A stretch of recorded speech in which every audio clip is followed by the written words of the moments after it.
have a selfless interest in seeing good things happen for everybody, and my community for sure. So anytime you have an opportunity to be part of history, I think it's a blessing. I am an African. Africa, where it all began. The cradle of humankind. Rich in culture, diversity of resources, the silver, the gold, and its people. Legacy, passing down something of value, resources, ideas, information from one generation to another. There cannot be any success in your lives without the willingness to live with what you regard as inconceivable. African Legacy Project. They inspire and build. Basketball, soccer, tennis, athletics, sports has always played an integral part in unifying people from all over the world. With a deep love for the African continent and a passion for basketball, MD and VP of NBA Africa, Amadou Gallo Fall, shares his journey on how he uses basketball as a conduit of change for the African continent and its youth. He shares his journey and shares his legacy. This is African Legacy Project. My name is Amadou Gallo Fall, the NBA's Vice President and Managing Director for Africa. I was born in Kaolack, Senegal, about 3 hours south of Dakar, where my parents are and siblings. And at age 6, I went to Tivaouane in the Chess region, where I started elementary school and up to finishing middle school, and eventually went to Dakar for high school. Had 11 siblings, 3 sisters and the rest were brothers. Obviously, generally in Africa, that's not a unique setup. In most families, especially, around the time we were born, most families are big families. So I think it teaches you, obviously, at a very early age, it's not just about you. So I think there is instincts around, sharing and communal living, and also, not competition in a sense of, necessarily trying to trump the other person, but just having a sense of wanting to achieve, especially in my environment. I had brothers and sisters ahead of me. I was next to the youngest, who all did great things, academically. They achieved. They went to school and moved on to different parts of Europe, have, these big degrees. So you have some standards that are set for you, and whether you want or not, it's right there. That's what you know. Most African parents, it obviously starts with discipline. You have to. That's something that is uncompromising. It's that there are some fundamental values that you have to live by, and it becomes innate and instinctive. The respect for especially the elderly, and respect of the rule of law, and just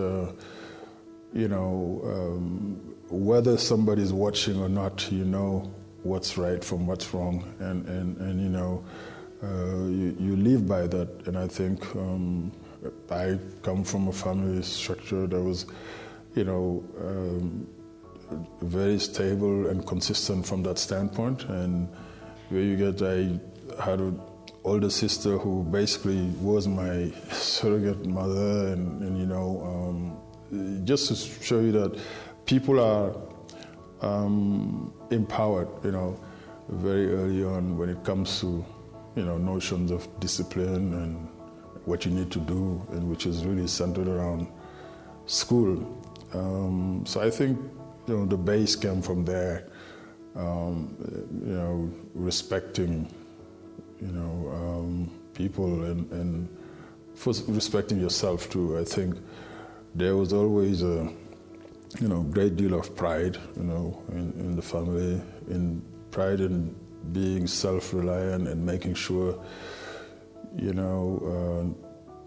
my father worked hard, very humble in his approach to did his work and make sure he took care of everybody, and with no rah-rah, no fanfare. So, it's, I think,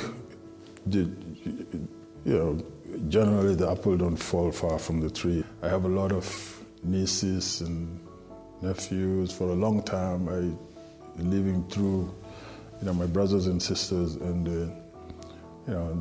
having children, which is something that happened to me very late, just because obviously, you move around and you almost married to what you do in terms of, the work, the passion, what you're pursuing. Not that you neglect that, personal, social element, but it's just that, it happened when it happened, and I'm very fortunate now to have a 5-year-old daughter. Basketball has always been a popular sport in Senegal. Obviously it's an urban sport, so to speak. I really didn't. As I said, I was born in Kaolack, went to Owen, and then eventually moved to Dakar for high school. And I think it's really when I moved to Dakar that I probably first, maybe saw a basketball game. Interestingly enough, I just happened to come in one summer break in Dakar to visit, uncle's house, and some of my cousins, I think, or kids in the neighborhood. There was a trial for like a Senegal, 16 and under national team. I was tall and I just, happened to be in Dakar, so I was called up. So I went there and, never have done anything with the game, but obviously size matters. And, that was my first introduction. And actually, being in an environment with other kids, and even though you had no clue in terms of skills about, the game, but you learn fast, and then you see that, maybe your height is something that, can be an advantage here. Although I didn't make the team and I moved back to my city, there was a gap of a year or so until when I finished high school and came back. An opportunity was given to me when I met somebody from the Peace Corps, Kevin Lineberger, who I'm fortunate to still be in touch with. I moved to Tunisia from Senegal to play, and then, obviously go to school. And met this guy, and he's like, man, you're wasting your time here. You could go to the States and get your education paid for. And I thought he was pulling my legs because, my exposure to basketball was very limited to the elite, what I saw at elite level, and some of the players I knew from just watching, the rivalries between the Celtics and Lakers, Larry Bird, Magic Johnson, Kareem, and these guys, James Worthy. And I'm thinking, man, there's no way I'm not at this guy's level. So if this guy is telling me to go to the US to play, and I'm thinking, that's the only level that I really know. I was very apprehensive, but at the same time, I'm curious, and I was curious, and especially when he talked about being able to continue my education. So I didn't hesitate. So I signed the scholarship letters that this coach sent me after Kevin went back to DC, because I was like, I want to make sure I grab this before they change their mind. So that's how I got to DC with a full scholarship at the University of the District of Columbia, and the coach had never seen me play. It's because he heard I was 6'8". So, you know, here I was in DC, and that's where everything started. So, in a very convoluted way, I think all those experiences kind of, you know, informed what I ultimately endeavored to do. And, you know, although growing up in Kaolack or Tivaouane, Dakar, I could never imagine, you know, what I'm doing today. But at the same time, you realize that circumstances, you know, conjure to create an opportunity, you know, where I think the consistency was just a sense of curiosity and not being afraid to try different things, being open-minded, but fundamentally having a desire to achieve. Again, going back to it's funny, for long, even most of the time I was in the US, for them, I'm there to study medicine because, you know, nobody really think about sports, and especially basketball, and they've never seen me play, and they didn't even, I didn't give any details in terms of, you know, scholarship and all that. You know, obviously they know that they didn't have to pay for me to go there, so, you know, somehow it's happening, something is happening, I'm figuring it out. And this is the thing, when you develop that trust, they know that obviously there was nothing illicit, you know, going on, that whatever, they have the trust that however I'm making it happen, it's through the right means and the right way. So fundamentally, that's really what all I needed from my parents, to have the trust, and you know, and that's how I always lived. So I think, for the most part, nobody really knew much about that process, because obviously I was also pioneering, so to speak. This was the first, and you really even didn't want to bother explaining, you know, the detailed process. All they needed to know is just, I'm going to the US to study biology, and I want to make sure I fulfill my dream to become part of Médecins Sans Frontières, Doctors Without Borders, which is really that was my inspiration growing up, what those people were doing in terms of service in different areas. Well, that's what drove me into wanting to go to medical school. As a foreign student at the time in the US, I couldn't qualify for the grants, and medical school is expensive, and obviously the number of years you have to spend there. So when I graduated after my undergrad degree, I got a job at in a laboratory, you know, doing research while I'm trying to figure out how I'm going to pay for medical school, and all with the help of, you know, Coach Thompson at the time. So at the Georgetown University Medical Center, I'm working for one of the eminent professors there in his lab, doing research and taking graduate classes while I'm waiting to figure out how I'm going to pay for it. So while I was there, and I was still involved with the game, maybe assisting some young people from Senegal in the continent, do what I've done, just benevolently, and not really thinking much about it. Until then, I see the number grow, the interest is growing. So my first thing was, we had to figure out a way to, you know, what if we went and assembled the talent we have, especially from Senegal in the US, to put a national team together and go and compete on the international scene, because I thought that, yes, we had unbelievable talent at the time. How do we put the talent together and go back and compete in Africa, you know, for the African Championship? And that's what we did in 1997 with guys like Boubacar Aw, Yaya Jah, Maktar Njai, you know, all these guys were in the States, so we went back, and obviously countless others who played in other leagues in Europe, Hassan Njai, you know. We went back and we won the African Championship in 97, and we were in the World Championship in 98 in Greece. and you meet more people because now you're obviously on the global stage. Following the World Championship in Greece, I met Donnie Nelson, who is still the president of basketball operations at the Mavericks. Not only I get the good fortune of being offered a volunteer position at the Dallas Mavericks by Donnie Nelson,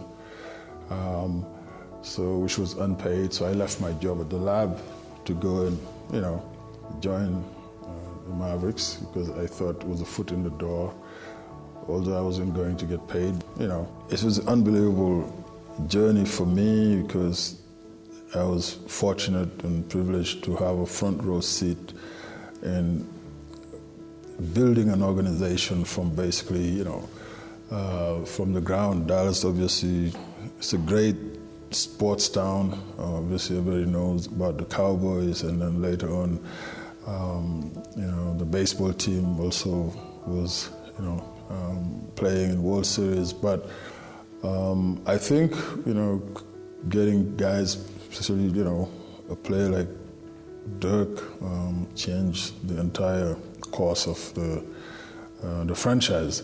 And I was privileged enough to be there for 12 years. Started as an unpaid volunteer scout in that season, 98-99, when coincidentally also there was a lockout and it ended up being a shortened season where we played 50 games. So, what was unique about the opportunity is really Donnie and at the time the management belief that talent could be from anywhere. So I think Donnie and his father, Don, from Golden State, they started a lot of the trend that we see now in the league, which is really the globalization of talent acquisition. They brought Marcelonis at the time from the Soviet Union, and even people like Manute Bol. So they've worked with, having drafted Dirk in the 98 draft, and having was, I guess, a big turning point. And like I say, I was, privileged to, join the team around that time. So obviously, also for me, just show what's unique about the NBA, where somebody with my background would be given a chance, and I haven't played a minute in the league, just because someone had the foresight that, maybe there's a bigger plan here as the league grows. Obviously, they had a leg start in terms of scouting talent from all over the world, and that's really, how, I got in a big way. Why I am in the position I am today is thanks to the Mavericks, and also when I was there, I was given the freedom to really travel the world and, use eyes and senses to, try to contribute in building an elite franchise. Obviously, Mark Cuban buying the team in 2000 was also another huge game changer for me and us all at the Mavericks. So I was given an opportunity to progress very rapidly, becoming the director of scouting there, and then ultimately combining being the director of player personnel and the vice president for all our international initiatives. My belief in the unbelievable opportunity we have here in Africa, all we have to do is just continue to build the expertise, and ultimately the infrastructure, and the rest is going to take care of itself. So we continue to produce players in high numbers. We have a long history with the continent. Obviously, Hakeem Olajuwon is a top 50 greatest of all time. Dikembe Mutombo is now global ambassador, Manut, and a host of other young players who have come through out the past few decades, who played in the league from the continent. You know, you have now a generation of younger guys that is giving Africa a strong presence to the point where we can play a Team Africa versus World game for our NBA Africa game. So I think, you know, my time in Dallas had kind of, you know, prepared me and solidified all my belief in the continent and its potential to become a major player in basketball. And this is what led to the opening of the NBA office in 2010 in Johannesburg at the eve of the FIFA World Cup. This is, you know, obviously was an important milestone because we came in at a time where the eyes of the global sporting world was, you know, on the continent.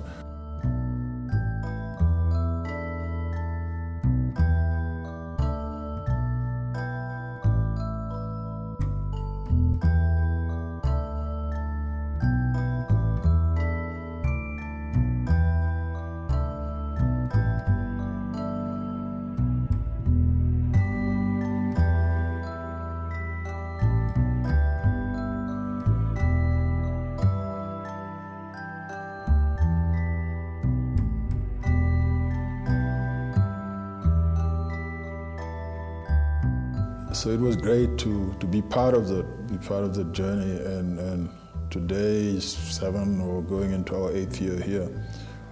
We're very proud of the footprint that we are continuing to establish, having built a team, you know, of unbelievably committed and talented, passionate, you know, men and women who are working with me to continue to drive the NBA's efforts in Africa. Our key strategic goals in launching NBA Africa was to make the game accessible.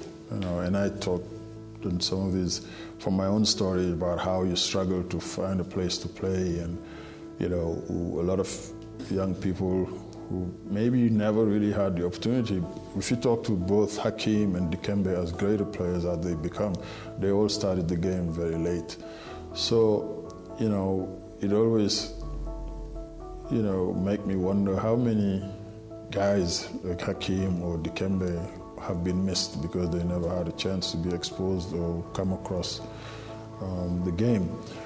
So, as we talk about making the game accessible, part of it is really through infrastructure build, to courts, you know, equipment, to make sure that young people have access. But another big part is making sure that fans and young people can actually see the product, watch the game, watch the greatest athletes on earth, showcase their talent. And again, what I was referring to, Commissioner Silva at that Innovation Summit, he remarked that it was interesting that we were there almost a whole day, nobody talked about basketball. So it's to speak to using the convening power of basketball and sports to really, you know, engage in what matters most, which is communities' well-being.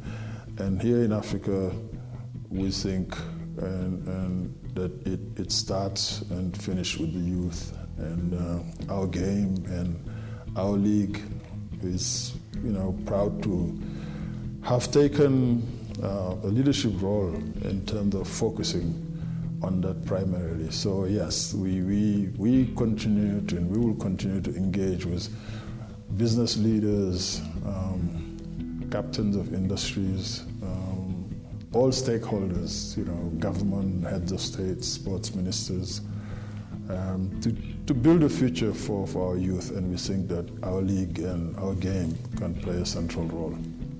Focusing at grassroots level, I think our first partnership with the Royal Bafokeng Nation in 2011, for me, is something that we always like to go back to, because We went in an area where most of those young people have never seen a basketball game, and today, you know, the program won last year, the 2017 South Africa Sports Industry Award for Best Sports Development Program. So it's a testament to the local coaches we trained there, who are today running the program, and also the foresight and the vision of the leadership of the Royal Bafokeng Sports, and also starting with Kosi Leroux and Moletleki. Let's share our vision and how we see sports as a conduit to really inspire and motivate young people to engage in positive social activity. And, you know,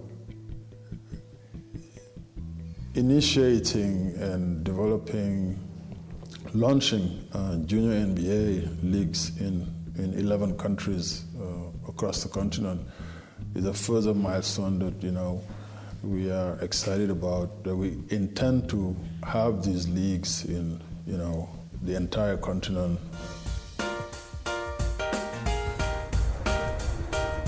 I'm representing Ivory Coast, and we're at Basketball Without Borders in South Africa, Johannesburg. I'm really excited because it's a big opportunity for me and the people that have come to this campus. Good morning. Good morning, Coach. This is a great program. They've been doing it for 15 years here already. I just think there's so much potential here in this continent. We're getting the best out of it, and it's been fun to watch. This is the flagship program, and it's definitely the #1 elite basketball camp, you know, in Africa. And if you're an up-and-coming player in Africa, this is the best place to be. That's it. Dribble. Dribble. Yeah. There you go. Yeah. Give me a foul. Let me get some love. And Junior NBA is our global participation program, basically school-based, and we parlay important, you know, life skills with teaching the fundamentals of the game. We also launched NBA Academy Africa in Senegal in partnership with Seed. Essentially, you know, it's the NBA's commitment to elite talent development, because we feel that we're no different than any other industry leaders, whether it's GE or Nike or Spalding. You know, you want the best designers, the best engineers. You identify them, invest in their education, and that's what we're doing here. We see a unique opportunity to also use the celebrity of the NBA brand and also our players to impact communities. We are proud of the big number of players from Africa who come back every summer and are investing and are giving back in their community. We talked about Bismarck, not only doing camps, but now opening a school, Gorgui, doing a camp in Senegal, you know, investing in, you know, some health, working with, you know, government to provide health equipment, and at the same time, farming the land. Lual Deng just recently, you know, this was in Kenya and Uganda, what Masai is doing with Giants of Africa, Luke Bamute, you know, even young guys like Emmanuel Mudier, who's also with Bismarck in DRC, all these guys being extremely motivated to give back. Thabo Shafalasha here, we had long conversations around all the good things he wants to do here in Gauteng and across South Africa in general. So those are the key drivers and the key motivating factors for me. So last year in 2016, we signed a groundbreaking partnership with the Econet Media Group and Kwese Sport. Strive Masiyiwa is at the forefront of that partnership, and really feel blessed to have come across such a, you know, leader and who is committed to Africa, who shares our vision to use sport as a tool, as a conduit. And I think with people like that, we get closer to really achieving our goals, to continuing to drive the popularity of our sport, to build the entire ecosystem on the continent, because it goes beyond just sports, and that's what Commissioner Silva was saying at the Innovation Summit that we had. We had panels on, it was around innovative ways to empower youth and drive youth employment. So we had panels on, education, on also agriculture, and also on partnerships, because we realized that we cannot do it alone. So we have to find authentic partnerships with like-minded individuals. This is why I talked about Strive, and also Hosi Leroux at the Royal Bafokeng Nation. Other individuals who are captains of industries, community leaders, government officials. We were recently in Kigali with President Kagame at the launch of a Giants of Africa court there. These are discussions with President Macky Sall at Senegal. I think, what gives me courage and motivation is that there is a recognition out there that our game and sports in general needs to take a larger role in terms of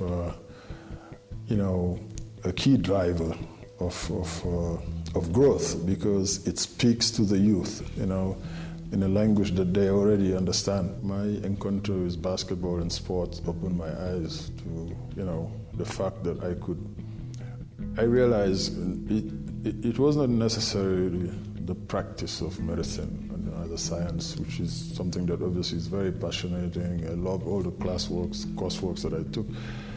But I think it was more the service part that was attractive to me.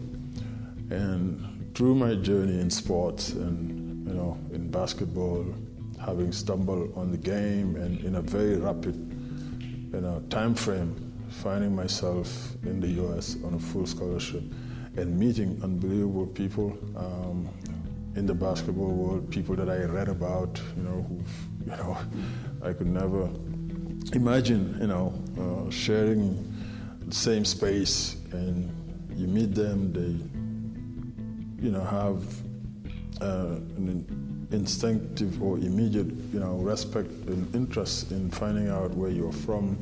And I'm thinking about people like Coach John Thompson at Georgetown, who was obviously legendary, and he's, coach, Hall of Fame players like Patrick Ewing, Alonzo Mourning, and Dikembe Mutombo, who's a good friend and brother now, the NBA's global ambassadors, people like Allen Iverson. So this is, for me, like one of the most influential figures in my life, somebody who's took me under his wing and kind of took, what I was doing or talking about very seriously. And then I've had the opportunity to pass the baton to other young people who are coming and really doing the same thing, and even doing it at a much bigger level. So I very rapidly started to think that there is something here that we could, kind of capture. This is where we started SEED, Sports for Education and Economic Development. How do we leverage the power of sport as a tool to contribute in Africa's socio-economic development? I think for me, it was an opportunity to kind of, sum up, all my passion and interest, and how do you make all those, my own story, is really the main inspiration for me, like what basketball has, allowed me to achieve, and the door is that's open. I see it work for me, and then we've seen it work through some other young people that, we've assisted. In terms of success, we've had, hundreds of young people who've come through the program. There are names, certainly, of some of the most famous student athletes that come through the program because they are playing in the NBA or they have played in the NBA or they're playing in other leagues. There are other stories like that, guys who use the sport, get their degrees, they are professional in something other than basketball. But certainly everybody knows about Gorgui C. Dieng, who is obviously with the Minnesota Timberwolves. Very extremely bright future in terms of his basketball career. But recently here, around our Africa game, we hosted an innovation summit the day before, and he was on a panel talking about his passion for agriculture. He wants to be a commercial farmer and actually have started, getting land and buying cattle and looking to, already start another, career parallel with his basketball career. These are the things that we're thinking, this is a young man who's already looking to invest in something that is going to contribute to growing his community, and at the same time, there's a business opportunity down the line. Another young man, Bismarck Biombo, who's from the DRC, playing for the Orlando Magic, he was also in another panel in that innovation summit talking about his interest in investing in schools, and he's opening a school actually September 4th. The school will open in Goma in Eastern Congo. These are young men who are actually taking an active role in moving the continent forward. Agriculture, everybody recognizes, is like the, new gold or oil, and Africa feeding the world. This is a reality, and this young man is already taking an active role in that. Education, we talked about, for me, is where it all should start, and that's where all the focus is. How do you provide education opportunities for young people? We realize that government cannot do everything. So these people leveraging, their opportunities to invest in two key sectors. Those are, what we are proud to be associated with in terms of sport, in basketball specifically, as an enabler, of progress, and just that speaks to the message we continue to push with SEED, and just to make sure that these young boys and girls understand, yes, we want them to, fulfill their dream of playing a professional sport someday, but to know that they have, more realistic dreams about becoming, elite professionals in other, walks of life outside of the basketball court. So SEED for me was that opportunity to, put sports at the service of development, and I'm very grateful for all the good people who have worked, with me, and some of these people have gone through the program as students who are now back running it. Next year it will be 20 years of SEED, and it's a very important milestone that we hope to share with the world. Well, first of all, I have to get up and think about where I am, and once that's done, because I don't know if it ever happened where you wonder what part of the world you are in because of just travel and time zones. Look, it's for me though, I feel very blessed to do something I'm passionate about. To be honest, something that I always say, for example, with SEED, that I would do whether I was paid or not. So to have had the good fortune of being able to align that, and make a living out of it, drives me to work tirelessly, and it never really feels like work. Young people, boys and girls who are driven and who are receptive to our message around how our game and sports in general could be utilized as a, driver to achieve big things. So for me, it's work is the base, and maybe Do I overwork sometime? I don't know, maybe, but it really never feel like it. As long as we are we're having an impact, we are moving the needle, not just for the NBA, but just also in the continent, as just shining a spotlight, having events like NBA Africa Game, and how it motivates and inspire people. All the wonderful messages I get from people who I know, who I don't know, who are paying attention, who think that what we're doing is meaningful, is important. And I think in terms of just chronologically how the day works, it's never boring, to say the least. Things are happening all the time, and trying to stay ahead of the curve and just being creative and relentless in pursuing our goals, and in the process making sure we continue to inspire young people to be relentless in their pursuit of excellence, and to have high ambitions, and to realize that everything is possible, whatever they choose to put their mind on.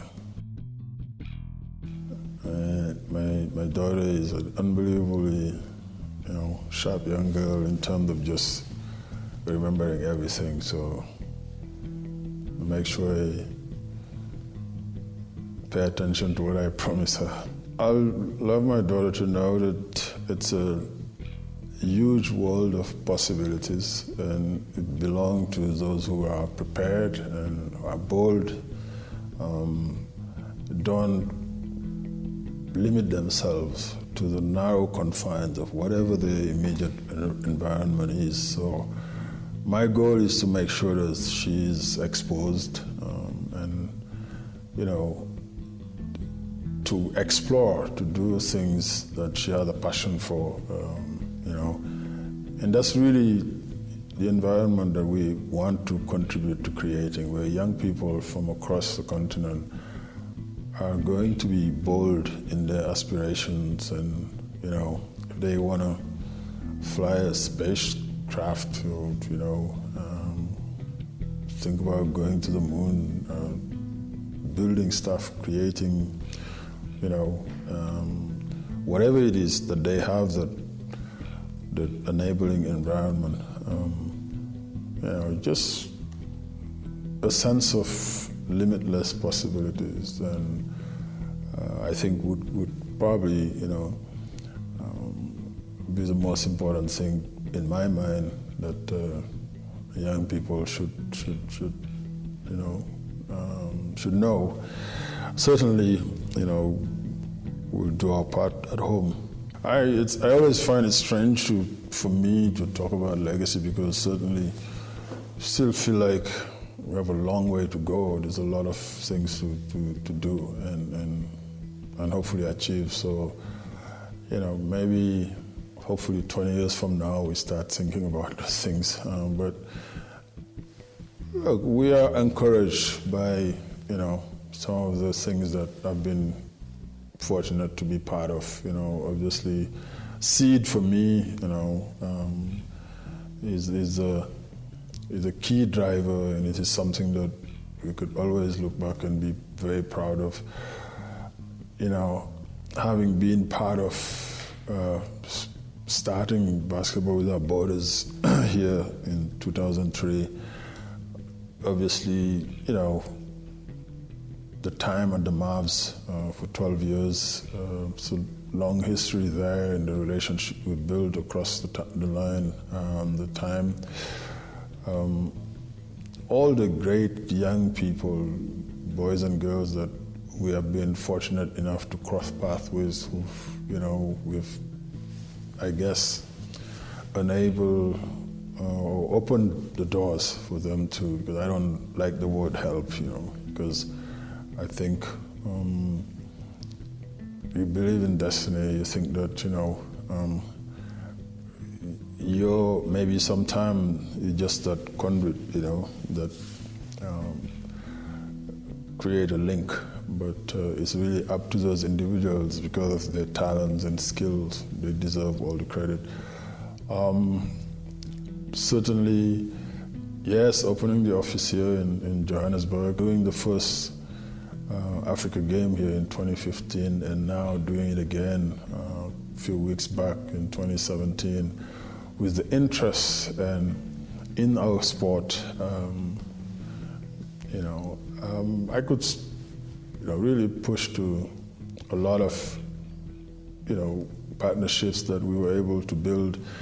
But again, the journey is still going, and we still have a lot to accomplish and a lot we can accomplish. I try to stay consistent in how I approach my life. Obviously, you want to be fair always, true to yourself, to stay authentic and humble. And I don't know, I think it's really for people to decide, but I just try to be consistent and treat everybody to the best of my knowledge as if they're the most important person on earth. And